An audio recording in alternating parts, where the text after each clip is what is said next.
અમદાવાદમાં કાર્યક્રમમાં અમિત શાહ સંબોધન કરી રહ્યા છે, સાંભળીએ તેમને। અમદાવાદના સૌ ગણમાન્ય ભાઈઓ બહેનો, આપ સૌને મારા નમસ્કાર। આજે ગુજરાત લોક સેવા ટ્રસ્ટ 34 વર્ષ પૂરા કરી 35વા વર્ષમાં પ્રવેશ કર્યો, એ પ્રસંગે આજના કાર્યક્રમનું આયોજન થયું છે। કોઈ પણ સંસ્થા કોઈ પણ ઉદ્દેશ માટે સાતત્યપૂર્ણ રીતે 35 વર્ષ સુધી કામ કરે ત્યારે સંસ્થા ચલાવવાવાળાને અભિનંદન આપવા પડે,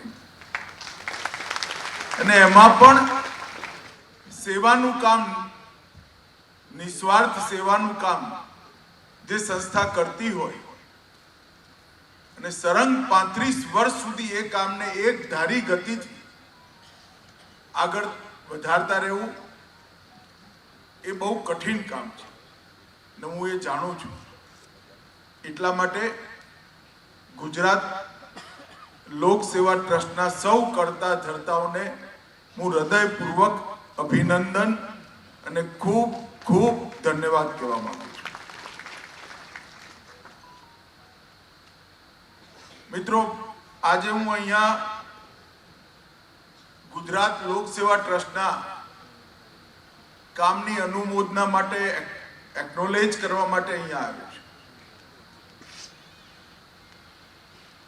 રોહન સાથે લગભગ વર્ષેક પહેલા સંપર્ક પણ આવ્યો, મિત્રતા પણ થઈ, અને જ્યારે એની જોડેથી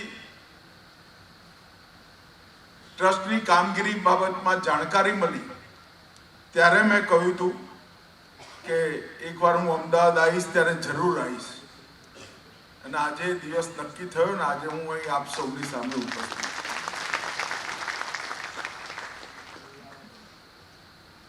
મેં અનેક વાર અનેક સાર્વજનિક ભાષણોમાં આ વાત કરી છે, પરંતુ પુનરાવર્તનના દોષ સાથે પણ, કેમ કે આ વાત સમય ઉચિત છે, એટલા માટે પ્રસંગ ઉચિત પણ છે, એટલા માટે હું એ વાતને દોહરાવવા માંગુ છું, એની પુનરાવૃત્તિ કરું। સ્વામી વિવેકાનંદજીને એક વ્યક્તિએ પૂછ્યું રાજસ્થાનના જોધપુર મહારાજાના મહેલમાં કે સ્વામીજી, જ્ઞાનની વ્યાખ્યા શું? કોઈ વ્યક્તિ ખૂબ સારી સંગીત વિદ્યા જાણતો હોય તો એ પણ જ્ઞાની કહેવાય, કોઈ સારું જ્યોતિષ જોતા હોય, એને જ્યોતિષ વિદ્યા આત્મસાત કરી હોય તો એ પણ જ્ઞાની કહેવાય, કોઈ મેડિકલ સાયન્સમાં રિસર્ચ કરીને ખૂબ મોટી જગ્યાએ પહોંચ્યો હોય તો એ પણ જ્ઞાની કહેવાય, ભૂગોળ, ગણિત, ખગોળશાસ્ત્ર અનેક વિધાઓમાં પારંગત હોય એને જ્ઞાની કહીએ। ધર્મશાસ્ત્રમાં પણ જેને મનથી ઊંડાણપૂર્વક ડૂબકી લગાવી અભ્યાસ કર્યો હોય એ પણ જ્ઞાની કહેવાય। તો વિવેકાનંદજીએ ખડખડાટ હસીને કહ્યું કે આટલું બધું ભ્રમણ કરવાની જરૂર નથી, જ્ઞાન ફક્ત 4 અક્ષરની અંદર સમાયેલું છે, જે સ્વ પરથી પર જતો રહે, જે પોતાની જગ્યાએ બીજાની ચિંતા કરે, એ જ સાચો જ્ઞાની માનવામાં આવે। આનાથી મોટું કોઈ જ્ઞાન નથી। વ્યક્તિ જ્યારે પોતાની જાત, પોતાનો પરિવાર, પોતાની જાતિ, પોતાનું ગામ, પોતાનું શહેર, આ સીમાડાઓથી ઉપર ઉઠી બીજાની ચિંતા કરતો થાય ત્યારે જ્ઞાન પ્રાપ્ત કરવાની શરૂઆત થાય। અને જે લોકો કોઈને કોઈ રીતે સાર્વજનિક જીવનમાં, સાર્વજનિક કામોમાં, લોક સેવા અને લોક કલ્યાણના કામોમાં જોડાયેલા હશે, એમને ખબર હશે કે સૌથી મોટો આત્મસંતોષ બીજા માટે કામ કરવાથી જ થતો હોય છે. એકવાર ચેન્નઈમાં ક્રિકેટનો કાર્યક્રમ હતો અને વિનોદ કામલી મને મળી ગયા. એ વખતે તો રિટાયર્ડ થઈ ગયા.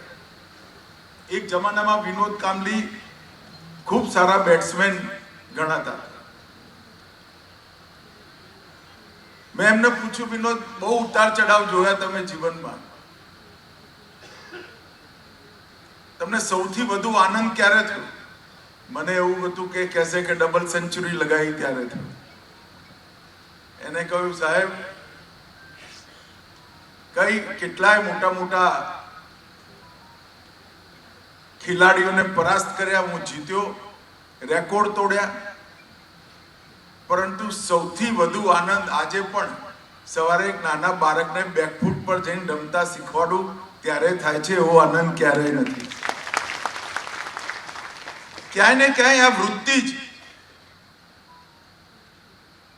માણસના મન, આત્મા, બુદ્ધિ એને સંતોષ આપે.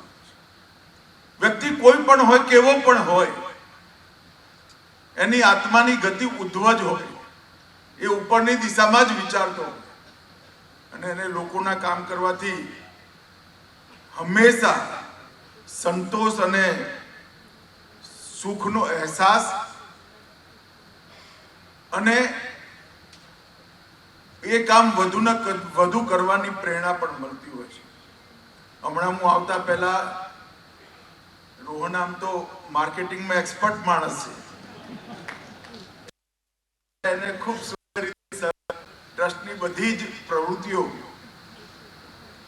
અલગ અલગ વિભાગમાં મને બહુ થોડા સમયની અંદર એનો પરિચય કરાયો. હું તો રોહનનો ધન્યવાદ કહેવા માંગુ છું. કેટલાય કાર્યક્રમોમાં ગયો છું રોહનભાઈ, આટલા અલ્પ સમયમાં આટલી મોટી યાત્રાનો પરિચય ક્યારેય કોઈએ નથી કરાયો. એટલો સુંદર. જરૂરતમંદ વિદ્યાર્થીઓની મદદ કરવી, દિવ્યાંગોના કલ્યાણ માટે, એનું જીવન સરળ થાય એ માટે સહાયક સાધનો દેવા, નિઃશુલ્ક નિદાન અને નિઃશુલ્ક સહાયતા, રોગીઓની ચિકિત્સાની સહાયતા, સરકારની બધી જ લગભગ 350 યોજનાઓમાં માધ્યમ બની સ્વયંસેવકોના માધ્યમથી એના ઘરે પહોંચી બધી યોજના જોડે એનું એટેચમેન્ટ, એલાઇનમેન્ટ, રજિસ્ટ્રેશન કરાવવું અને લગભગ 34 વર્ષમાં 5 લાખથી વધુ લાભાર્થીઓના જીવનમાં કંઈક ને કંઈક મદદ કરવાનું કામ આ લોક સેવા ટ્રસ્ટે કર્યું. એક નાનકડી શરૂઆત 1990માં રાજકુમારભાઈએ કરી. 2006 થી રોહનભાઈ એની જોડે જોડાયા અને 34 વર્ષમાં 5 લાખ વ્યક્તિઓને એમના જીવનમાં બેઠા થવામાં, એમના સંકટના સમયમાં અને સરકારી યોજનાઓનો ફાયદો લેવા માટે બધી બાધાઓ દૂર કરી મદદ કરવાનું કામ આ ટ્રસ્ટે કર્યું છે. હું ફરી એકવાર હૃદયપૂર્વક રાજકુમારભાઈ અને એમની પૂરી ટીમને હૃદયથી સાધુવાદ અને અભિનંદન આપું. મિત્રો, જ્યારે લોકતંત્રની સ્થાપના આપણા દેશમાં કરવાનો નિર્ણય કર્યો ત્યારે સંવિધાન બનાવવાનું નક્કી. દેશભરના બધા જ સ્ટેટની અંદરથી, બધા જ રાજ્યોની અંદરથી લગભગ બધી જાતિઓ, બધી પોલિટિકલ પાર્ટીઓ અને બધા ધર્મના પ્રતિનિધિઓ મળી આપણી બંધારણ સભા બની અને રાજ્યનો ઉદ્દેશ નક્કી કરવા માટે ચર્ચા થઈ. અને એ વખતે બંધારણ સભાના અધ્યક્ષ રાજેન્દ્ર બાબુએ બહુ વિદ્વાન ચર્ચાના અંતે એક જ સેકન્ડમાં એનું સમાપન કરી કાઢ્યું કે આપણું બંધારણ, એનો મૂળ ઉદ્દેશ કલ્યાણ રાજ્યની સ્થાપના માટે હોય. દરેક વ્યક્તિનું કલ્યાણ થાય, દરેક વ્યક્તિનો સમવિકાસ થાય અને દરેક પરિવાર સન્માન સાથે જીવી શકે એવા પ્રકારના રાજ્યની રચના કરવાનો મૂળ ઉદ્દેશ આપણે નક્કી કર્યો.